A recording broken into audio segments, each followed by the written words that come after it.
Retro Rob plays everything. Hey, Rob here, and it's time for my Oculus Rift unboxing, and this might not be as exciting as some, unless you're kind of like me where I had the DK1. I actually had the original dev kit Oculus, thought it was pretty neat, it was kind of a cool toy, and said, well, I'll come back to it someday, and sold it off. So this is basically, my opinions, my first impressions based on my experience with the DK1. And yeah, we run a couple for guys games and beer, but I wasn't very involved in that. I'm more involved in the retro stuff. Other than running roller coasters, I really didn't have that much exposure to the newer Oculus versions, even though I saw a couple screens of them and everything like everybody else did. So here we go. Here's the recommended system specs, and they've jumped up quite a bit, I believe. Windows PC, that of course is normal. Windows 7 SP1, that's not that bad. I'm running 10, of course. GTX 970, I run 1070, so no problem there. i5, I'm running i7s on everything, not a problem. Compatible HDMI output, blah blah blah, who doesn't? Here's the big one though, this one's kind of interesting. 3 USB 3.0 ports and and one USB 2.0 port.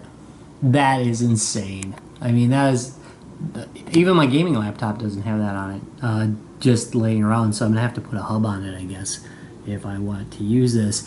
Finally, you need 8 gigs of RAM, which, kind of a no-duh situation.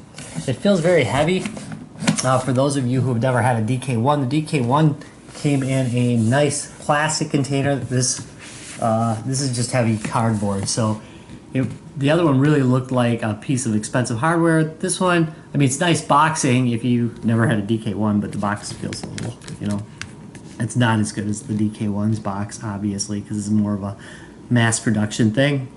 What's in the box? There is a headset, which is, of course, a sensor right there. That didn't exist in the DK1, so that's interesting.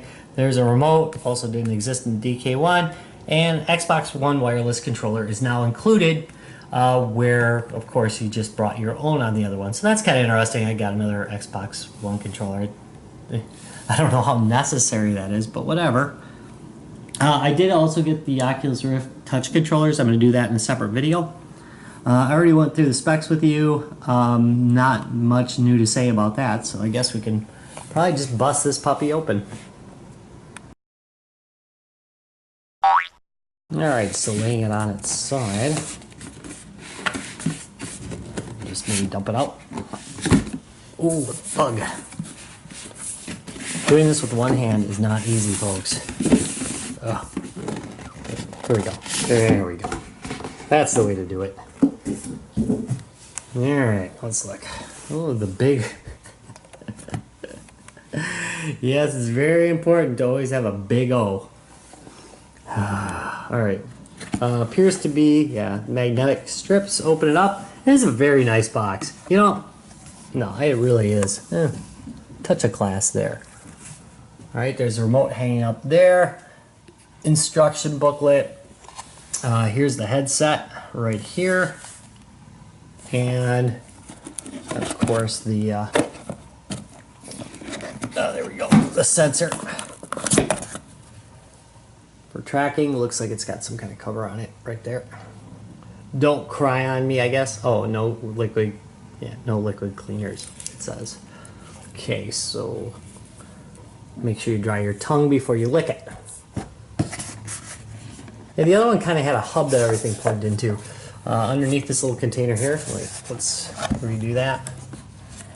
And right underneath this container here is the Xbox controller.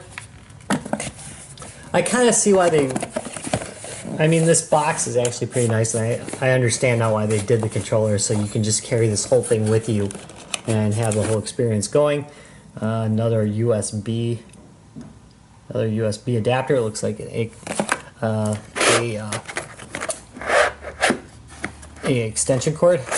A little tiny manual in there. See that? Oculus Health and Safety. You want to be health and safety. Another big O. Ooh, big O.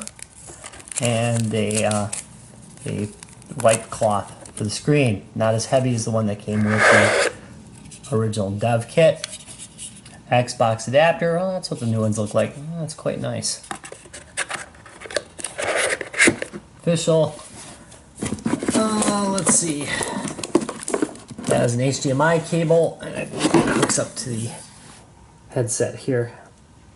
And there is the headset.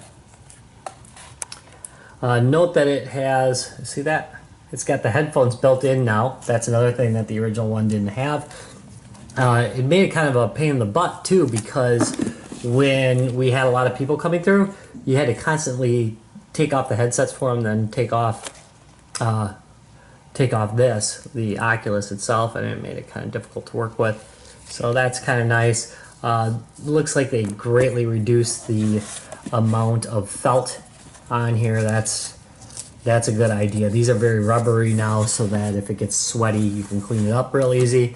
Again, if you're using it with the public at large, that's kind of a big deal, because keeping them clean was really hard. We'd wipe them down after every user would try it, so that was a big issue. So it's nice to see that they applied some common sense to that. So yeah, manual's right here. Wait, you know what? No, this is not a manual. It literally is just stuck. It's not. There's no manual behind it. It's just a piece of cardboard stuck to the thing. How's this come off then? Oh, it's on a clip. That's pretty cool too. I like that. Yeah. Not bad though, not bad. First impressions, yeah, the build quality is very nice. They've definitely, I mean, it's both lighter than the original Oculus by a little bit. At least it feels that way to me, the dev kit Oculus, and also more sleek and feels more solid. So that is really, really nice first impression it has. The cables are set up nice. Well arranged. You know, I like the box itself, and you know, you best like the box because you're going to be dragging around this box for a while, so the box is very important in this case.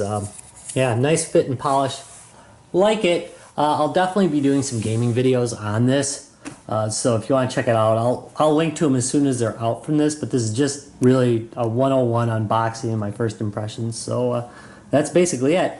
If you enjoyed this video, do me a favor, give me a thumbs up, subscribe for more, and of course, if you got any questions, put them down in the comments below, and I'll be happy to answer them if I can.